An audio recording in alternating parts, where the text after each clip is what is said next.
नमस्कार, आप देख रहे हैं न्यूज़ 9 नेटवर्क और मैं हूं आपके साथ अरविंद कुमार सिंह। तो आइए देखते हैं प्रदेश से जुड़ी छोटी और बड़ी खबरें। जिला आर्य प्रतिनिधि सभा शामली के तत्वाधान में थाना कैराना के गांव पावटी कला गांव में तीरथपाल सिंह के आवास पर जन जागरण अभियान का संचालन किया गया। आयोजित हवन में तीरथपाल सिंह, कोविंदर सिंह, अंकित, रजत एवं आर्यन मुख्य यजमान रहे। इस कार्यक्रम में भजनोपदेशक ऋषिपाल सिंह आर्य ने युग प्रवर्तक स्वामी दयानंद सरस्वती जी के संदेश को संगीतबद्ध तरीके से समझाया और जिला आर्य सभा के मंत्री रविंद्र कुमार ने आर्यवृत्त कहे जाने वाले भारत के इतिहास को सविस्तार समझाया। कार्यक्रम का उद्देश्य एक राष्ट्र एक न्याय, नशाबंदी और दुव्यसन रहित समाज की स्थापना रहा। देश में वैदिक विधा को निःशुल्क रूप से लागू करने की मांग सरकार से की गई है। कार्यक्रम की अध्यक्षता जिला आर्य समाज के प्रधान अशोक बहादुर आर्य ने की और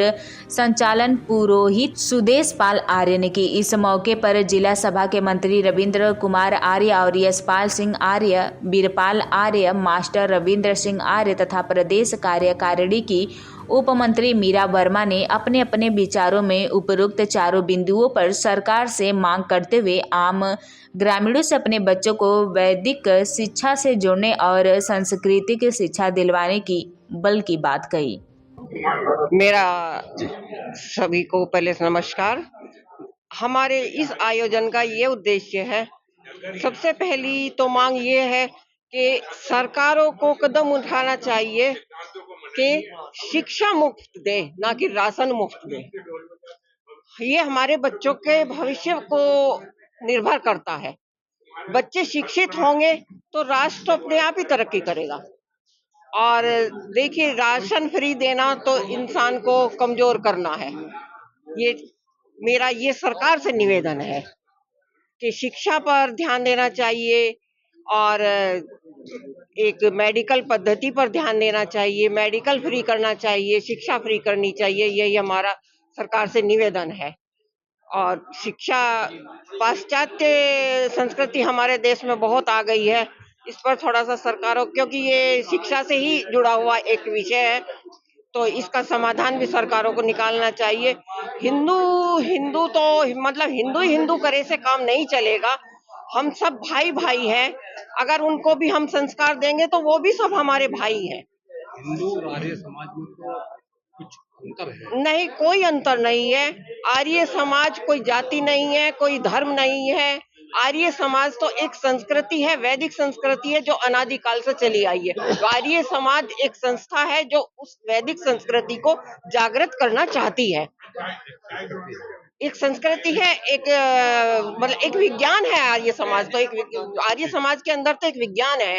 ऐसा जो आर्य समाज द्वारा इस तरह के कार्यक्रम आयोजित किए जाते हैं ताकि एक जन जागृति समाज के अंदर हो और सरकार से भी अपेक्षा की गई है, सरकार को लेकर के क्या आपके मन में है कि सरकार इस बात को प्रोत्साहन दे रही है या नहीं? जैसे यज्ञ की अग्नि का धुआं पूरे वातावरण में व्याप्त हो जाता है और खुशबू कर देता है, पैदा प्रदूषण धुआं, इसी तरह से जब हम अभियान चला के सरकार पर दबाव बनाएंगे और सरकार खुद, एक योगी जी भी और हमारे प्रधानमंत्री मोदी जी भी इस प्रयास में है कि जो जिस तरह से व्यवस्था पहले थी शुद्ध तरीके से, इस तरह से देश की व्यवस्था चलनी चाहिए, क्योंकि उसमें चलाने में भी बहुत बड़ी कठिनाइयां होती है जो एकदम हम कर नहीं सकते।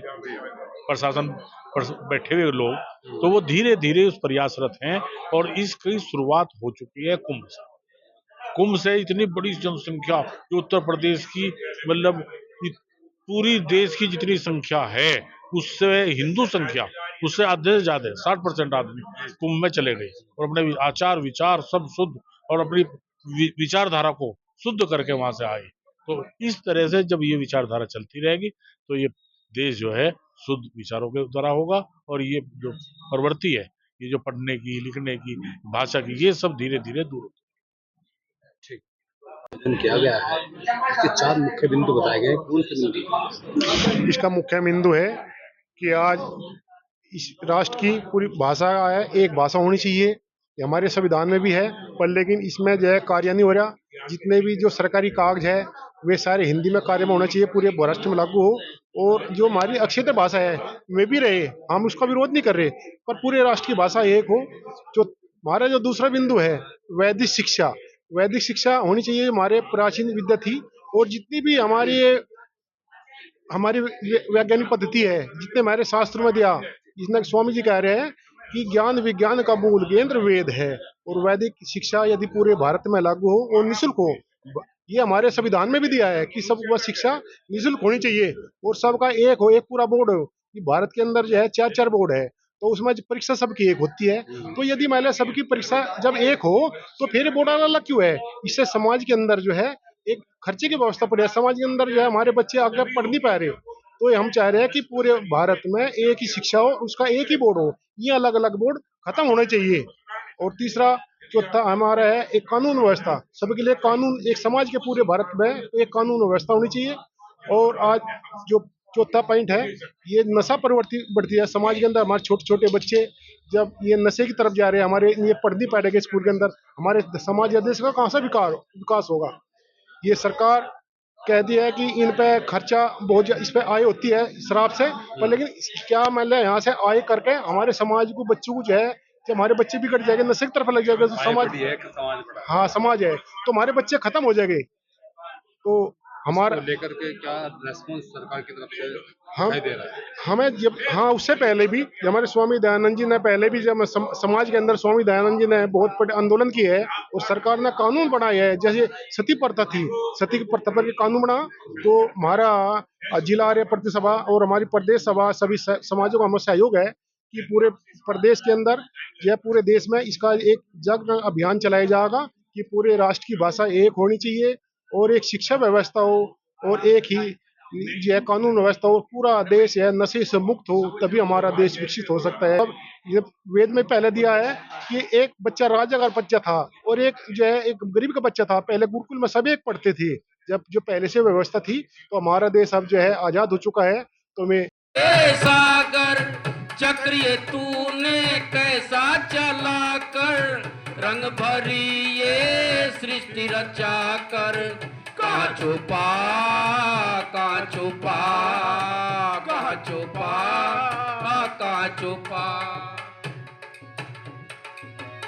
किसी से कोई ना कोई दोष छोड़ करके जरूर जाएंगे अपने मन के द्वारा। तो तीन विश्वाले जी मन से आहुति प्रदान करें। ओम विश्वानि देव सवितर दुरितानि पराशुभ यद्भद्रं तन्नयासुभ स्वाहा। ओम विश्वानि देव सवितर दुरितानि पराशुभ यद्भद्रं तन्नयासुभ स्वाहा। ओम विश्वानि कर कहाँ छुपा कहाँ छुपा कहाँ छुपा कहाँ छुपा।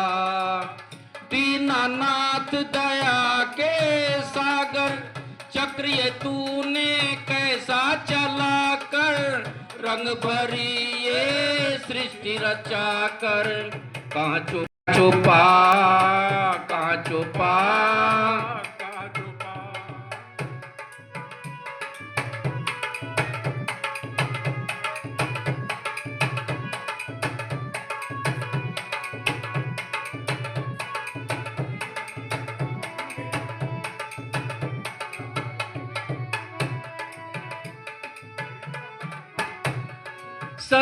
एक अनार्य है, कहता है कि जो जम्बू दिव्य भारत खंडे का नाम भी आता है, इसमें जो संकल्प करते हैं हमारे सुदेशपाल जी है, पुरोहित जी, किसी कार्य करने पहले संकल्प करते हैं। तो वहाँ पर वहाँ कह लगा भाई मारे तो बस की, तो मनु महाराज को सब ने वहाँ उस राज्य का राजा बना दिया। राजा मनु ने अपनी एक शासन चलाने के लिए अपनी एक धर्म नीति नहीं था। आखिरकार ये कारण बने क्यों? अब आर्य नाम का एक शब्द रह गया, थोड़े ही लोग रह गए, पर लेकिन वे खंड हो चुके, पूरे देश को जातिवाद में बांट दिया गया। आखिरकार ये कारण क्यों बने? जब देश ही पूरा वैभवशाली था, यहाँ पर खजाने थे, किस कमी ये रही जो आज हम इस तरह से अलग अलग क्षेत्र में बैठे हैं, अपने विचार भी अलग अलग, अपनी एक तरह का एक पार्टी बनाकर अलग अलग कार्य कर रहे हैं, आज भी नहीं मिल पाए। सबसे पहले तो मैं भाई इनका मास्टर जी का बहुत बहुत धन्यवाद दूंगा कि इन्होंने एक उत्तम कर्म, ये जो षष्ठी का सबसे उत्तम कर्म ये ऑर्गेनाइज किया और इस गांव में पहली बार। गांव बहुत बड़ा है, मैं हर एक घर के हर परिवार को नाम से जानता हूँ, ये तो आप लोगों को भी होगा क्योंकि 54 साल हो गए मुझे इस गाँव को गुजरते हुए।